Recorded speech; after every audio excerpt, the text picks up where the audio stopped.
નમસ્કાર મિત્રો. આજે આપણે વાત કરવા જઈ રહ્યા છીએ બ્રાહ્મણ અને તેની સાસુ સાથે ન્યૂ જર્સીમાં બનેલી ઘટના પર.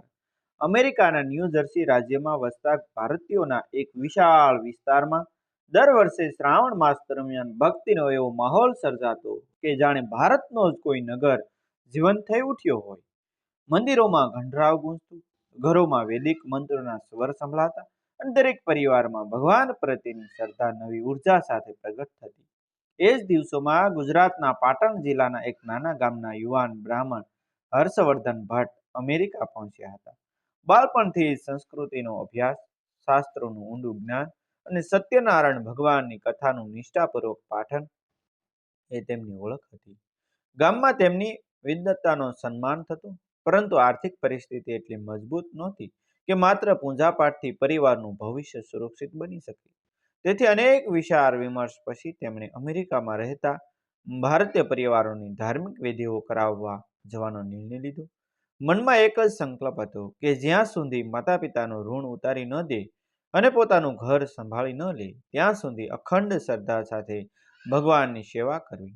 અમેરિકામાં પહોંચ્યા પછી થોડા જ દિવસોમાં તેમની વિદ્વત્તાની ચર્ચા ફેલાઈ ગઈ. કોઈના ઘરમાં ગૃહપ્રવેશ, ક્યાંક નામકરણ, ક્યાંક રુદ્રાભિષેક અને ક્યાંક સત્યનારાયણ ભગવાનની કથા. હર્ષવર્ધન ભટ્ટનો સમય સતત વ્યસ્ત રહેવા લાગ્યો. તેમની મીઠી વાણી, શાસ્ત્ર જ્ઞાન અને નિષ્ઠાએ લોકોને પ્રભાવિત કર્યા. પરંતુ તેમને ખબર નહોતી કે ભૂતકાળનો એક અધૂરો અધ્યાય હજારો કિલોમીટર દૂર અમેરિકાની ધરતી પર તેમનો રસ્તો અટકાવીને ઊભો રહેશે. એક રવિવારની સવાર હતી. ન્યૂ જર્સીમાં વસતા એક સમૃદ્ધ ગુજરાતી પરિવારે પોતાના નવા ઘરના શુભ પ્રસંગે સત્યનારાયણ ભગવાનની કથા રાખી હતી. ઘરમાં વહેલી સવારથી સુગંધિત ધૂપનો મહેકતો સુવાસ ફેલાયો હતો. ચાંદીના કલશ, ફળો, પ્રસાદ, પંચામૃત અને સુંદર રીતે શણગારેલા ભગવાનના સિંહાસન સામે હર્ષવર્ધન ભટ્ટ અત્યંત એકાગ્રતાથી મંત્રોચ્ચાર કરી રહ્યા હતા. આસપાસ બેઠેલા લોકો ભક્તિમાં લીન હતા. દરેક મંત્ર સાથે ઘરમાં એક અનોખી શાંતિ ઉતરી રહી હતી. કથા મધ્યમ ભાગમાં પહોંચી હતી ત્યારે અચાનક મુખ્ય દરવાજો જોરથી ખુલ્યો. અંદર પ્રવેશેલા એક મધ્યમ વયના ગુજરાતી પુરુષનો ચહેરો અગ્નિ જેવો લાલ હતો. આંખોમાં વર્ષોથી સળગતો ક્રોધ સ્પષ્ટ દેખાતો હતો.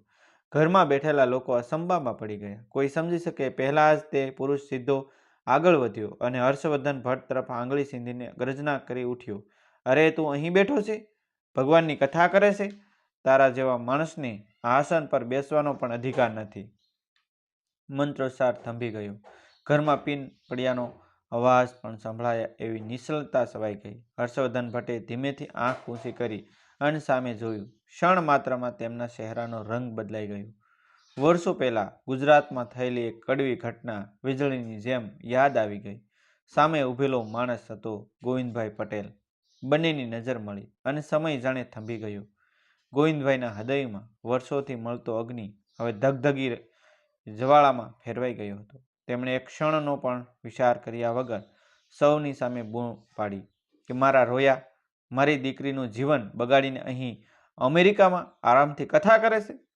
તારા માટે તો બધું સારું થઈ ગયું, પણ મારી દીકરી આજે પણ ગામમાં માટી સાથે સંઘર્ષ કરે છે. તો અહીં લીલા લહેર કરે છે અને તેનું આખું યુવાન આંસુમાં વહી ગયું. ઘરમાં બેઠેલા દરેક વ્યક્તિના ચહેરા પર આશ્ચર્ય છવાઈ ગયું. કોઈને સમજાતું નહોતું કે આ આરોપ પાછળનું સત્ય શું હતું. હર્ષવર્ધન ભટ્ટના હોઠ સુકાઈ ગયા. તેઓ કંઈ બોલે તે પહેલા જ ગોવિંદભાઈએ તેમનો ખંભો ઝાટક્યો. પૂંજાની થાળી એક બાજુ ખસી ગઈ. ઘંટનો અવાજ ગુંજી ઉઠ્યો. સ્ત્રીઓ ગભરાઈને ઊભી થઈ ગઈ. બાળકો પોતાની માતાના આંચલ પાછળ સંતાઈ ગયા. વાતાવરણ ભક્તિનું સંગીત એક પળમાં ભય અને તણાવમાં બદલાઈ ગયું. ગોવિંદભાઈનો ક્રોધ હવે કાબુ બહાર જતો હતો. તેમણે ફરી ધક્કો માર્યો અને બૂમ પાડી, આજે તને છોડીશ નહીં. હર્ષવર્ધન ભટ્ટે બચવાનો પ્રયાસ કર્યો, પરંતુ પરિસ્થિતિ હાથમાંથી નીકળી રહી હતી. એ દરમિયાન ગોવિંદભાઈની પત્ની, જે અત્યાર સુધી પાછળ ઊભી હતી, તે પણ આગળ આવી. વર્ષોથી હૃદયમાં દબાયેલું દુઃખ તેની આંખોમાંથી અગ્નિ બની વહેતું હતું. તેણે પણ કડવા શબ્દોમાં હર્ષવર્ધનને ધિક્કાર્યો. ઘરમાં હાજર લોકો બંનેને શાંત પાડવાનો પ્રયત્ન કરતા હતા, પરંતુ વર્ષોની પીડા સામે કોઈ શબ્દ અસરકારક સાબિત થતો નહોતો. હર્ષવર્ધન ભટ્ટે એક નજર ભગવાન સત્યનારાયણની મૂર્તિ તરફ કરી.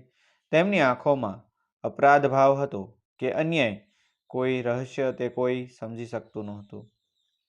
અચાનક પરિસ્થિતિ વધુ બગડે તે પહેલાં તેઓ પોતાની ઉપરની ધોતી સંભાળતા, ખંભા પરથી સરકતો ખેસ ઉઠાવતા અને ગભરાટભેરે બહાર દોડી ગયા. પાછળથી ગોવિંદભાઈનો ક્રોધભર્યો અવાજ હજુ પણ ગૂંજતો રહ્યો, પરંતુ હર્ષવર્ધન કોઈ તરફ જોયા વગર સીધા રસ્તા પર દોડતા રહ્યા. તેમની અંદર ડર હતો કે પસ્તાવો કે પછી કોઈ એવું સત્ય જે હજુ સુધી કોઈને ખબર નહોતું. અમેરિકાની ઠંડી હવા વચ્ચે તેમની ધબકારા એટલા તેજ હતા કે જાણે વર્ષોથી દટાયેલું રહસ્ય હવે બહાર આવવાની ઘડીઓ ગણાઈ રહી હતી. હર્ષવર્ધન ભટ્ટ તે દિવસ પછી સતત 3 દિવસ સુધી કોઈના ઘરે પૂજાપાઠ કરવા ગયા નહીં. સામાન્ય રીતે જે વ્યક્તિ દર સવારથી સાંજ સુધી એક ઘરમાંથી બીજા ઘરમાં ધાર્મિક વિધિઓ કરાવતા ફરતા, તે અચાનક ગાયબ થઈ જતા અમેરિકામાં વસતા અનેક ગુજરાતી પરિવારોમાં ચર્ચાનો વિષય બની ગયા. કોઈ કહે કે કદાચ તેમની તબિયત બગડી હશે, કોઈ કહે કે ભારત જવાની તૈયારીમાં હશે, તો કોઈ ધીમા અવાજે એ દિવસની ઘટનાની વાતો એકબીજાને કહેવા લાગ્યું. પરંતુ સાચું કારણ માત્ર હર્ષવર્ધન જ જાણતા નહોતા. તેઓ પોતાના નાના ભાડાના મકાનમાં એકલા બેઠા ભગવાનની મૂર્તિ સામે દીવો પ્રગટાવીને મંત્ર બોલતા, પણ દરેક મંત્ર વચ્ચે ગોવિંદભાઈનો ક્રોધભર્યો ચહેરો આંખો સામે આવી જતો. વર્ષો પહેલાં ગુજરાતમાં બનેલી એક એવી ઘટના હતી જેને તેઓ સમય સાથે ભૂલી ગયા હોવાનો ભ્રમ પાળી બેઠા હતા. પરંતુ સમય ક્યારેય સત્યને દફનાવી શકતો નથી. તે યોગ્ય ક્ષણની રાહ જોતો રહે છે. ભગવાનની સામે હાથ જોડીને બેઠેલા હર્ષવર્ધનના મનમાં સતત એક જ પ્રશ્ન ઉઠતો હતો: શું હવે બધું કહી દેવાનો સમય આવી ગયો છે, કે હજુ પણ મૌન જ સાચો માર્ગ છે? બીજી તરફ ગોવિંદભાઈ પટેલનું મન પણ શાંત નહોતું. બહારથી જોનારને લાગતું હતું કે તેમણે વર્ષોનો બદલો લઈ લીધો, પરંતુ અંદરથી તેઓ વધુ વ્યથિત થઈ ગયા હતા. તેમની પત્ની કાંતાબેન વારંવાર કહેતી, ક્રોધમાં જે થયું તે થયું, પરંતુ હવે સાસુ બહાર આવવું જ જોઈએ. વર્ષો સુધી જે દુઃખ આપણે સહન કર્યું છે ને, તે દુનિયાએ પણ જાણવું જોઈએ.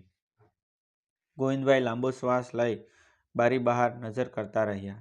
તેમને પોતાની દીકરી હેતલ યાદ આવતી હતી. ગામની શાળામાં ભણેલી, સંસ્કારી, ધાર્મિક અને પોતાના માતા પિતાની આજ્ઞા કરી એવી હેતલનું જીવન એક સમયે કેટલું સુંદર લાગતું હતું. જ્યારે હર્ષવર્ધન ભટ્ટ તેમના ગામમાં કથા કરવા આવતા, ત્યારે આખું ગામ તેમની વિદ્વતાની પ્રશંસા કરતું. ગોવિંદભાઈએ પણ વિચાર્યું હતું કે આવો સંસ્કારી બ્રાહ્મણ જો પરિવારનો જમાઈ બને તો દીકરીનું જીવન સુખી બની જશે.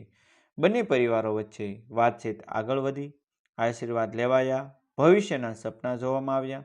પરંતુ પછી અચાનક કંઈક એવું બન્યું કે આખો સંબંધ તૂટી ગયો. ગામમાં અનેક પ્રકારની અફવાઓ ઉડી. કોઈએ કહ્યું બ્રાહ્મણે ઇનકાર કર્યો, કોઈએ કહ્યું પટેલ પરિવારની ભૂલ હતી, તો કોઈએ કહ્યું કે પૈસાની વાત વચ્ચે આવી ગઈ. પરંતુ હકીકત કોઈને સંપૂર્ણ રીતે ખબર નહોતી. એકમાત્ર ગોવિંદભાઈ, કાંતાબેન અને હર્ષવર્ધન જ આ ઘટનાના સાચા સાક્ષી હતા. જ્યારે હેતલે વર્ષો સુધી એક શબ્દ પણ બોલ્યા વગર પોતાના જીવનનો ભાર પોતાના ખંભા પર ઉઠાવ્યો, અને 5મા દિવસે એક વડીલ ગુજરાતી સમાજ સેવક, જેમનું નામ મનહરભાઈ દેસાઈ હતું, તેમણે બંને પક્ષને અલગ અલગ મળવાનો નિર્ણય કર્યો. સમાજમાં વર્ષોથી માન મેળવેલા મનહરભાઈ માનતા હતા કે જ્યાં ભક્તિનું અપમાન થયું હોય ત્યાં સત્ય બહાર આવવું જ જોઈએ, નહીં તો લોકોનો વિશ્વાસ તૂટી જાય. પહેલાં તેઓ ગોવિંદભાઈને મળ્યા.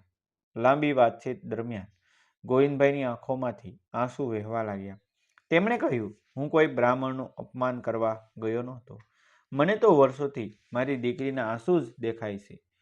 હું જ્યારે પણ તેને ગામમાં ખેતરમાં મહેનત કરતી જોઉં છું, ત્યારે મારું કાળજું ફાટી જાય છે.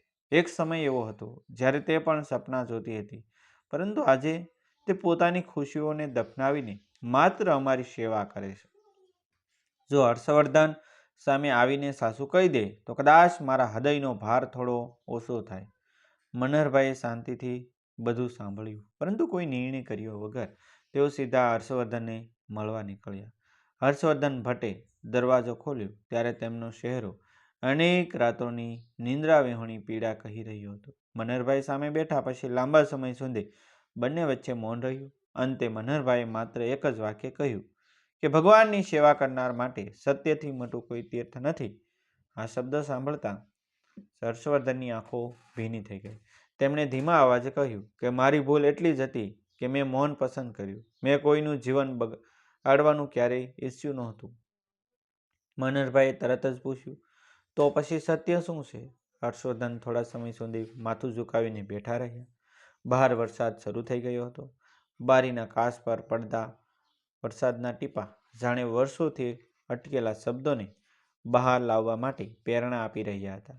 તેમણે ધીમે ધીમે પોતાના ભૂતકાળની વાત શરૂ કરી, પરંતુ દરેક વાક્ય વચ્ચે તેમનો અવાજ કંપી રહ્યો હતો. તેઓ કહેવા લાગ્યા કે ગામમાં જે દેખાયું હતું તે આખું સત્ય નહોતું. અનેક નિર્ણયો એવા હતા જે તેમણે પોતાની ઈચ્છાથી નહીં, પરંતુ પરિવારની મજબૂરીઓ વચ્ચે લીધા હતા. પરંતુ હજુ પણ તેમણે આખી વાત કહી નહોતી. જાણે કોઈ ખૂબ મોટું રહસ્ય હજુ તેમના હૃદયમાં બંધ હતું. એ જ સાંજે હજારો કિલોમીટર દૂર ગુજરાતના ગામમાં હેતલ પોતાના ખેતરમાં કામ પૂર્ણ કરીને ઘેર પરત ફરી રહી હતી. વરસાદ પછીની ભીની માટીની સુગંધ વચ્ચે પણ તેના ચહેરા પર વર્ષોની શાંતિભરી ઉદાસી હતી. ગામના લોકો હવે તેની સામે જૂની વાતો કરતા નહોતા, પરંતુ દરેક નજર તેને ભૂતકાળ યાદ અપાવી જતી. ઘેરે પહોંચતા કાંતાબેનનો અમેરિકા પરથી ફોન આવ્યો. થોડા સામાન્ય શબ્દો પછી કાંતાબેને ધીમા અવાજે કહ્યું કે બેટા, અમે આજે હર્ષવર્ધનને ફરી જોયો. ફોનની બીજી બાજુ અચાનક મૌન છવાઈ ગયું. હેતલના હાથમાંથી પાણીનો લોટો સરકી ગયો. વર્ષોથી પોતાના હૃદયમાં દટાયેલું નામ ફરી કાનમાં પડતા તેની આંખોમાં આંસુ છલકાઈ આવ્યા. તેમણે માત્ર એટલું જ પૂછ્યું, એ સાર છે કોણ? કાંતાબેને પોતાની દીકરીનો અવાજ સાંભળીને સમજાઈ ગયું કે વર્ષો એક ગાવ સૂકવ્યા હતા, ભર્યા નહોતા. પરંતુ એ ક્ષણે હેતલે એક એવું વાક્ય કહ્યું કે કાંતાબેન પણ સ્તબ્ધ થઈ ગયા. માં, જો તમને આખું સત્ય ખબર પડી જાય તો કદાચ તમે આજે પણ તેમને દોષી નહીં માનો. આ શબ્દો સાંભળતા જ કાંતાબેનના હાથ કંપી ઉઠ્યા. એટલે શું? વર્ષોથી જે માનવામાં આવતું હતું તે સત્ય જ નહોતું? શું હર્ષવર્ધન ભટ્ટ કોઈ એવા રહસ્યનો ભાર લઈને જીવતા હતા? અમેરિકામાં મનહરભાઈ દેસાઈએ નક્કી કર્યું કે હવે આ અધૂરી વાતનો અંત આવવો જ જોઈએ. થોડા દિવસ પછી એક શાંત સાંજે તેમણે પોતાના ઘરે હર્ષવર્ધન ભટ્ટ, ગોવિંદભાઈ પટેલ અને કાંતાબેને આમંત્રિત કર્યા.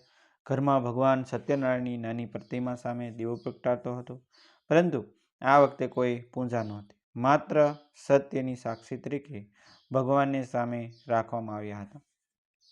લાંબા સમય સુધી કોઈ બોલ્યું નહીં. આખરે મનહરભાઈએ ધીમા અવાજે કહ્યું કે આજે અહીં કોઈ આરોપ નહીં કરે, કોઈ બૂમ નહીં પાડે. આજે માત્ર સત્ય બોલશે. હર્ષવર્ધન ભટ્ટ ધીમેથી ઊભા થયા. તેમની આંખોમાં પસ્તાવો હતો, પરંતુ સાથે જ વર્ષોથી દબાયેલા ભારને ઉતારવાની તૈયારી પણ હતી. તેમણે કહ્યું, ગોવિંદભાઈ, તમે જે દિવસે મારા પર ક્રોધ કર્યો હતો તે દિવસે હું ભાગ્યો હતો, કારણ કે હું તમારા ક્રોધથી નહીં, પરંતુ મારા પોતાના અંતરાત્માથી ડરી ગયો હતો. તમે જે પીડા ભોગવી તે હું જાણું છું, પરંતુ એક વાત આજે ભગવાનને સાક્ષી રાખીને કહું છું કે મેં તમારી દીકરી સાથે દગો કર્યો નહોતો. આ શબ્દો સાંભળતા જ ગોવિંદભાઈનો ચહેરો કઠોર બની ગયો, પરંતુ મનહરભાઈએ તેમને શાંત રહેવાનો સંકેત કર્યો. હર્ષવર્ધન આગળ બોલ્યા, વર્ષો પહેલાં જ્યારે અમારા લગ્નની વાત ચાલી રહી હતી ત્યારે મારા પિતાને ગંભીર બીમારી થઈ હતી. અમારા પરિવાર પર ભારે કર્જ ચડી ગયું હતું. એ જ સમયે મારા એક નજીકના સગાએ મને વિદેશ લઈ જવાની અને આખા પરિવારને આર્થિક રીતે ઊભું કરવાની લાલચ આપી. મેં લગ્ન મુલતવી રાખવાનો નિર્ણય લીધો. મને લાગ્યું હતું કે થોડા વર્ષમાં પરત આવીને બધું યોગ્ય રીતે કરીશ, પરંતુ મારા નિર્ણયને લઈને ગામમાં અનેક અફવાઓ ફેલાઈ ગઈ. હું એક પણ શબ્દ બોલ્યો નહીં. એ મારી સૌથી મોટી ભૂલ હતી. મૌને બધું બગાડી નાખ્યું. ગોવિંદભાઈ હજુ પણ મૌન હતા. તેમના હૃદયમાં વર્ષોની પીડા ધબકતી હતી. એટલામાં મનહરભાઈએ પોતાનો મોબાઈલ ટેબલ પર મૂક્યો, સ્ક્રીન પર વિડીયો કોલ જોડ્યો. સામે ગુજરાતમાં બેઠેલી હેતલ દેખાઈ. ગોવિંદભાઈ અને કાંતાબેન આશ્ચર્યચકિત થઈ ગયા. હેતલે શાંતિથી બધાને પ્રણામ કર્યા. થોડા ક્ષણનું મૌન તૂટ્યું અને હેતલે ધીમા પરંતુ દ્રઢ અવાજે કહ્યું કે બાપુજી, આજે મને પણ બોલવા દો. વર્ષો સુધી મેં મૌન રાખ્યું, કારણ કે મને લાગ્યું હતું કે સમય બધું ઠીક કરી દઈશ. પરંતુ સમય તો માત્ર અંતર ધારતો ગયો. હર્ષવર્ધને મને ક્યારેય અપમાનિત નહોતા કર્યા. તેમણે માત્ર એટલું કહ્યું હતું કે હાલ લગ્ન કરશે તો પોતાના પરિવારને બસાવી શકશે નહીં. તેમણે મને રાહ જોવાનું પણ કહ્યું નહોતું, કારણ કે તેઓ પોતાનું ભવિષ્ય પણ જાણતા નહોતા. મેં મારી મરજીથી મારા માતા પિતાની સાથે રહેવાનો નિર્ણય લીધો, પરંતુ ગામે પોતાની રીતે વાર્તાઓ બનાવી દીધી. કોઈએ કહ્યું તેમણે દગો કર્યો, કોઈએ કહ્યું પૈસાની લાલચમાં ગયા. હું જાણતી હતી કે આખું સત્ય કોઈ સાંભળવા તૈયાર નહોતું. હેતલના આ શબ્દો સાંભળીને ગોવિંદભાઈની આંખોમાંથી આંસુ વહેવા લાગ્યા. તેમને સમજાયું કે વર્ષોથી તેઓ જે વાતને અંતિમ સત્ય માની બેઠા હતા તેની બીજી બાજુ પણ હતી. હર્ષવર્ધન ભટ્ટે બંને હાથ જોડ્યા અને કહ્યું, હું દોષ મુક્ત નથી. સૌથી મોટો દોષ મારો એ હતો કે મેં સમયસર સત્ય કહ્યું નહીં.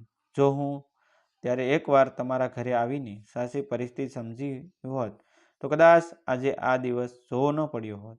હું મારા મૌન માટે તમારી ક્ષમા માંગુ છું. ગોવિંદભાઈ ધીમે ધીમે ઊભા થયા. તેમની આંખોમાં ક્રોધ હવે પસ્તાવામાં બદલાઈ ગયો હતો. તેઓ હર્ષવર્ધન પાસે ગયા.